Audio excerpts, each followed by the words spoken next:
You ever just sit in the car out front of your house for like a long time? That's what I just got done doing. I got up this morning to head to the gym, and I've just been sitting in the car. It's been at least 20 minutes, and I'm just sitting here thinking. I do this sometimes, like when I'm coming back home from somewhere. I'll just pull in my house and just sit in the car before going inside. And today I did it in reverse. I'm just sitting in the car before I head to the gym. I'm actually tired. I have been, excuse me. I'm actually tired. I've been struggling with my nighttime routine. It's like after work, like after a long day, the kids get home, dinner, bath, bed, all of that stuff. Like my body is tired. Like I'm tired. Like all day I'm saying like, oh my God, I'm tired. I can't wait to get in the bed. I can't wait to get in the bed. And then something happens, like once I get the kids to bed, I'm just up, like either scrolling my phone, which I know isn't a good thing to do. So I even told myself like I need to start. I used to keep my phone like across the bedroom, and then I moved to keeping my phone. Hold on. I'm so sleepy. Then I moved to keeping my phone in the bathroom. I need to move to keeping my phone like outside of my bedroom. Like I don't even, when I come upstairs to go to bed at night, I need to just keep my phone downstairs. Like, because like I was saying, so let me go back. So once I get everybody to bed and it's like the house is quiet, I'm up. Like I get this, I won't even call it a burst of energy. I just get this burst of awakeness, even though my body is physically tired. What is that? Like, what does that mean? Do you do that? Like you've been tired all day. Now you finally get in the bed and you up. Oh my gosh, it's so annoying. So I have my daughter, she has 2 checklists, my oldest daughter. She has, I'm sorry, I'm probably going to be yawning a lot. I felt one coming. I'm so tired. I'm so sorry. I'm so sorry. Please forgive me. Please forgive me. But anyways, I have my daughter, she has a checklist. She has a morning checklist and a nighttime checklist. And she's 9. At 36, I think I need a nighttime checklist. I'm going to actually start that today. I'm going to create me a checklist of everything I need to do before bed. And I'm thinking if I get the kids home from school, go ahead, let them do their shower and their bath. And then when they're done, then I need to go ahead and get in my shower and do my nighttime routine, you know, my skincare, everything I need to do. Then we come downstairs. I'm sorry, I'm processing out loud with you. Then we come downstairs, have dinner. After dinner, we can all, like as a family, just kind of sit on the couch like we do anyways and just kind of chill and relax. And then bed. I think how does that sound? That sounds good, right? Like that sounds like I should be able to at least have like some downtime before bedtime. We're going to try that. We're going to give that a try tonight, actually. So today on the agenda, I have, of course, the gym. I have work. I also have my life coaching session. I told you in the other vlog that I reconnected with my life coach. So we have our first session back today. And then my daughter, who is a competition dancer, I did a vlog a while back at her first dance competition. She's actually auditioning to be a part of another team. This past dance season was her first time doing competitive dance. And while she had the time of her life, as parents behind the scenes, it was bad. I'll just leave it at that. It was bad, from just the way that the dance company that she was a part of was ran, from everything. It just was bad. I don't want to say too much, but it was not a good experience for the parents. And as a parent that is paying astronomical prices for her to be a part of this team, ain't no way you're going to treat me or talk to me like that. Like it is, that's just not how it's going to work. And so we're having her audition for 3 other teams just to see how, how everything works out. I'm asking a lot of questions that I didn't ask before because I didn't know. So last year she auditioned for 2 teams, got into both, and then we decided on this team. So she auditioned again for the team that she got into last year that we didn't choose. We haven't heard back from them yet. She auditioned for another team that's close to our home. She got in. And then tonight is her 3rd and final audition. We'll see how that goes. And then, like I said, based on like what team she gets on, which I know she's going to get on all 3, I'm just going to make sure that I interview the owner, the director, like make sure I ask the right questions, and yeah, we'll make a decision from there. Hold on, a yawn is coming on. I'm sleepy. I'm so sleepy. I made a chai tea. I was about to call it a chai tea latte. It's not a latte. It's just a chai tea this morning. I've been having some digestive issues. I don't know what's going on. I actually had a appointment to see I think it's called like a gasologist, and they called me to cancel. They was like, oh, the doctor's not going to be in that day. And I was supposed to call back and reschedule, and I never did, but I need to, because I don't know. I've been just dealing with a lot of like trapped gas and bloating, and I don't know what's happening. So I've been trying to start my morning off with tea instead of just going straight to like cold water or an electrolyte or pre-workout. I've been trying to use the caffeine of the tea to be like my pre-workout, just to kind of warm up my digestive system. I've just read online that starting your morning with something warm is better for your digestion. So, and then also I have not been having an appetite. Oh my gosh, I've been like on this OMAD. Have you ever heard of OMAD? OMAD is when you eat 1 meal a day. OMAD, 1 meal a day. I have not been like doing that intentionally, but my appetite has been off. Like in the morning, I've not been hungry at all. And then once like lunchtime, like midday comes around, I'm just like, oh wow, I haven't ate all day.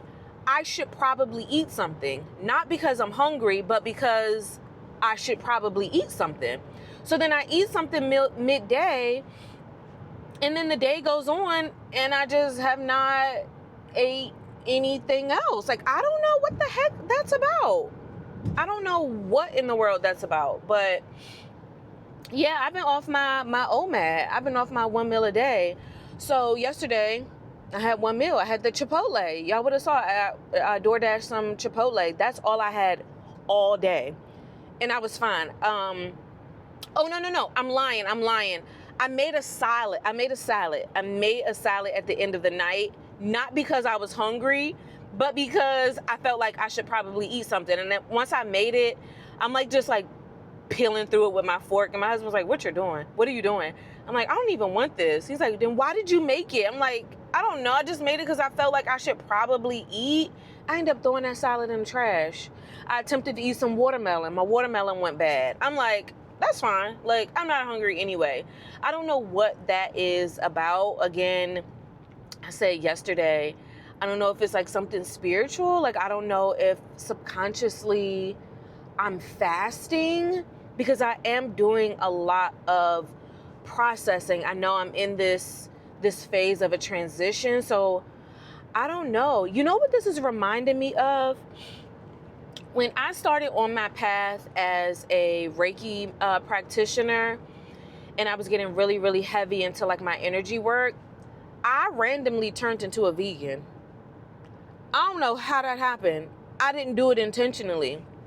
It first started with beef. I was getting really sick from beef, so I just cut beef out of my diet. Like, that was already happening. I went and saw a doctor. We did like a food diary, and we found that my body was like not processing beef. So I stopped eating beef. And then before you know it, I stopped eating pork. I stopped eating chicken and turkey. I stopped eating seafood. Dairy was like making me nauseous and queasy. And then before you knew it, I looked up and I was like a vegan for like 8 months. I was like, what in the world? When did this happen? Like, I never was like, oh my gosh, I don't want to eat meat, da-da-da-da-da. Like, it wasn't intentional. It just, I was following and listening to my body. And then I want to say like after a year or two maybe, I started to incorporate seafood back into my diet. So I've been pescatarian now, probably for like 7 years now, probably. So yeah, I say that to say, on my last like spiritual journey, that's what happened. So perhaps that's what's going on. Like, I'm not intentionally like starving myself or like trying to do a massive weight loss or anything. I'm just listening and following my body. If I'm not hungry, I just haven't been eating. But I also don't want to. Oh, is my nail salon open? I see lights. Remember I took y'all past that nail salon? I think that nail salon might be open. I'm gonna call them today because I need a pedicure. Oh, and I need my nails done too. I broke my nail the other day. But yeah, so that could be what's going on with me. I don't know. I don't even know how I got on this topic. But yeah, that's what's happening. Anywho, so we are about to pull up to the gym. I'm not going to take you in with me to the gym. I am going to start going to a new gym next week. It's a brand new gym. So I might take you inside of that gym with me. But yeah, I don't know. But so after the gym, therapy, and then work, and I will be sure to take you with me to my daughter's dance audition. And so I'll see you after the gym. After having a really tough therapy session, I debated if I even wanted to come back on camera today to document and video diary out this session, because it was so deeply affirming. It was affirming to the point that she was like, yeah, you don't even need me. Like, you already know what you need to do. You got everything you need. Like, I'm here if you just need to vent, but I don't have nothing to give you. Like, what do you need from me? Like, you know what you need to do. And just hearing that, while one would think like, oh, wow, like that's affirming, I'm just like, oh, shoot. So that means everything I've been feeling and experiencing and processing is true. It's correct. It's accurate. Like, that's kind of scary.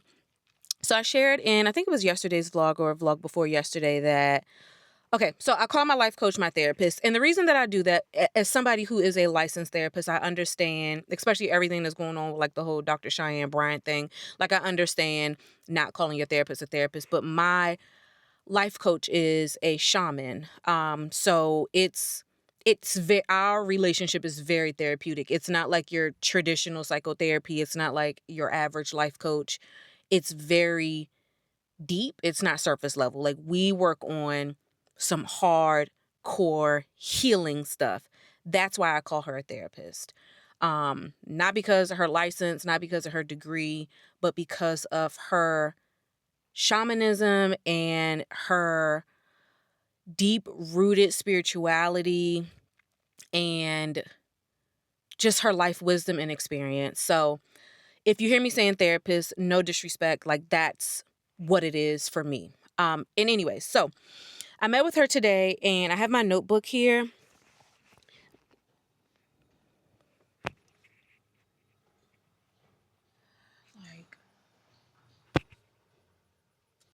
Sorry, that just pissed me off. I had to move my car. As you can see, I'm in the car, so I had to move my car. So I was saying I have my notes here from my appointment that I want to go over really quickly. So she confirmed that I am definitely having a spiritual awakening. Sorry, I have my notebook here in my lap and it keeps closing. But yeah, she confirmed that I am most definitely having a spiritual awakening. So we started off the session just with me catching her up on everything that I've been going through, everything I've been feeling, experiencing, been processing.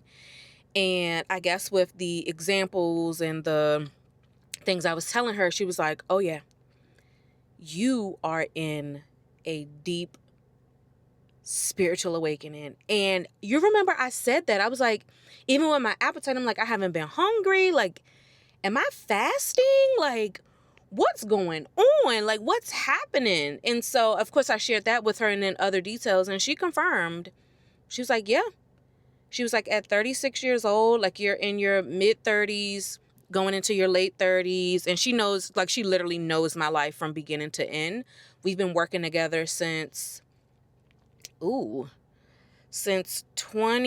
before the pandemic. So like 2019, 2020-ish. So for about 6 years now. So yeah, she knows my whole entire life. So she's like, yeah, you are unpeeling some layers of yourself and you are in a spiritual awakening. And she said something that I wrote down. She said, you are in the phase of your life where you are witnessing your life as an observer, not as a participant. And that is such a beautiful explanation of what life has been looking like for me lately, because I really feel like I am having an outer body experience. Like, I'm on the outside of my life, like looking down at myself. Ooh. I had a thing just hit me. So in human design, I am considered a projector. If you don't know what human design is, send me a message. I can tell you all about it. But in human design, I am a projector. And at this stage of my life, just with my profile lines and things, if this makes no sense to you, please leave me a comment. I will email you everything about human design. Anyways, human design like talks about your life design, like how your life is designed based on your time of birth, place of birth, that whole thing. It's almost like your birth chart in a way. But anyways, it talks about this time of my life where I'm in right now, where is it called sitting on the roof? Or like sitting on the mountain. But yeah, this is how it describes it. Like, I'm sitting on the top looking down at my life and I'm observing everything that does not feel in alignment with who I truly am. And so when she said that I am witnessing my life as an observer and not as a participant, that is so accurate. Like, I don't feel like I'm participating in my life right now. I feel like I'm an outside source looking in. That is so impactful that I just aligned that with my human design. And I've been studying human design for years. So the fact that she said that further confirms everything I'm experiencing right now. Another thing she said is that she feels like I am burnt out of living in survival mode, even when my life looks perfect. And if you remember, I think it was like my first, like day one, getting back into doing these vlogs like this. So what was that, like 2-3 days ago? I can't remember. I shared with you that I was so hesitant about coming on here and sharing this part of me because I feel like I was going to look ridiculous and I feel like I was going to look ungrateful because my life is literally perfect outside looking in. And so when she said that, she said, I feel like you're burnt out from living life in survival mode, even when your life looks perfect. That is absolutely correct. My life, quote unquote, looks perfect because I have been in survival mode. This life I have wasn't built off a healed, regulated person. This life I have was built off somebody that was surviving, and I am burnt out from that. Therefore, when I shared that this life I built feels unsustainable at this point, it's because I am no longer that person who's built this life. So she was spot on with that. So then she asked me a question. She said, Kierrah, without your titles, who are you? Without the title doctor, without your PhD, all your degrees, without being a mom, without being a wife, like when you strip yourself of all of your titles, who are you? And you know what I said to her? I said to her, I am a sad little girl. And she said, that is exactly what I see. When I strip myself completely naked, I am a sad little girl. And she said to me, you want to be rescued. And I said, you're absolutely right. Like, I have dreams of somebody saving me. Like, I want to be rescued. And I shared with her, I was like, I almost feel guilty for saying that. Like, I feel guilty for saying I want to be rescued. And she was like, no, you deserve that. Like, that is something that you deserve. Giving your life, like, you deserve to be rescued. And she encouraged me to not feel guilty about that. And then we walked through, like, being rescued, like, what does that give you? And we came up with 3 words. And the 3 words are freedom, independence, and liberation. Being rescued for me gives me freedom, independence, and liberation. How powerful is that? Hold on, let me turn on the AC. I hope my AC pumping in my car doesn't mess with the audio. But yeah, and she was like, in order to feel that, or in order to experience that freedom, independence, and liberation, I need space and time.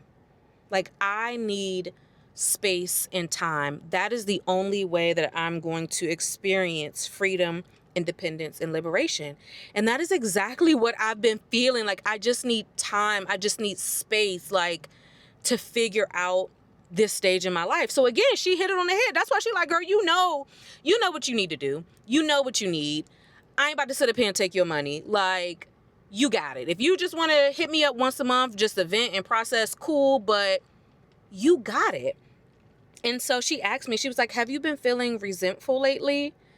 And I was like, yeah. She was like, yeah, I'm picking that up. Like, I am picking up your resentfulness. And I shared with her, like, I actually used that word recently, like in my vocabulary. Like, I actually said out loud, like, I am resentful. So hold on, let me turn the page in my notebook.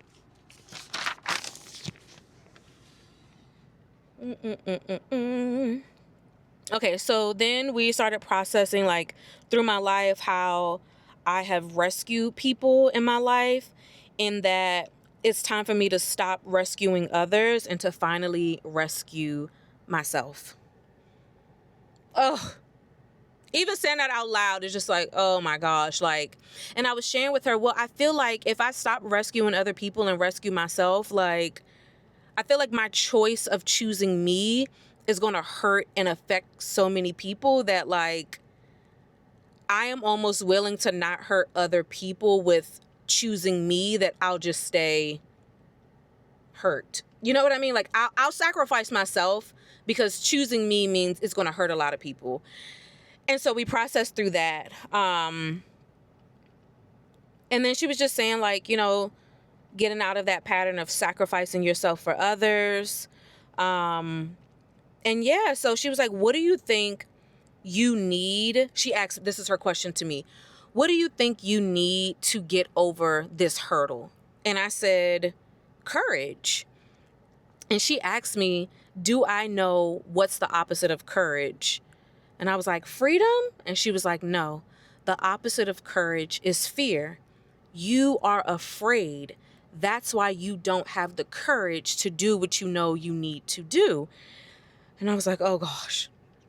Oh gosh. Okay. I need to be courageous. I need to move through my fear and be courageous. And she was like, it might not happen today or tomorrow, but over time, like, that courage will grow and develop. And so that's where I am today. I feel like I still need to sit and process this session more. I think going into this session, I was looking forward to her telling me, I'm crazy, I'm losing my mind, I'm tripping, and that didn't happen. And I'm like, wait, I was right? Like, what I'm feeling is actually correct? Like, this is really happening? Like, what?